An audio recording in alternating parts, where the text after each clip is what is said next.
Once a patient has begun treatment, how do you monitor whether it's working?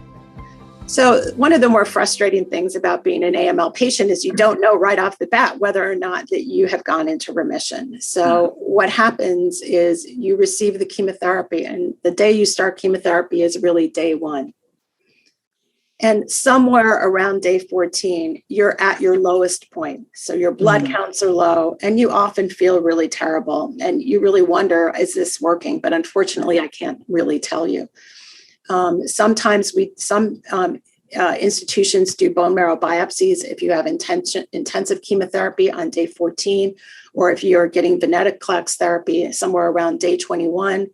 So look and see whether they still see leukemia cells, but the utility of that, is different per institution.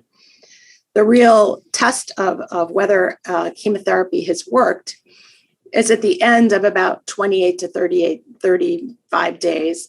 Are your blood counts coming up, and are you making normal blood cells? Are you making platelets, which are the type of part of the blood which clots the blood?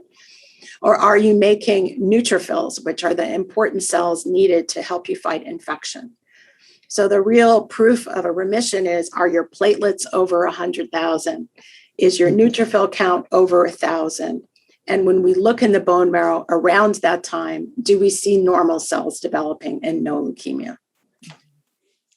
How often should testing take place, and should patients be retested over time?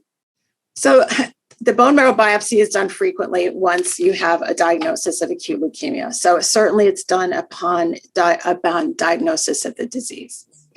And as I mentioned earlier, in certain institutions, about halfway through your chemotherapy cycle, they'll do a bone marrow biopsy to see whether or not they see any residual leukemia cells.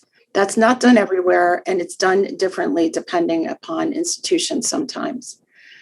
At the end of the chemotherapy treatment, if you recover your blood counts, we do a bone marrow biopsy to confirm a remission.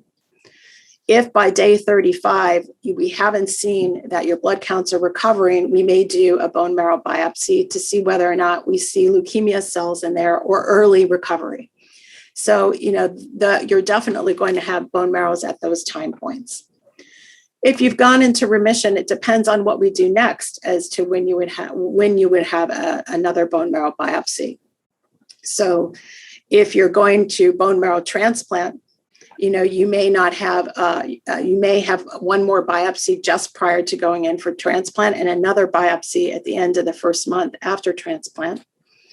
If you're going to have what we call ongoing therapy, roughly every 3 or 4 months, we may do a bone marrow biopsy to determine whether or not the remission is holding.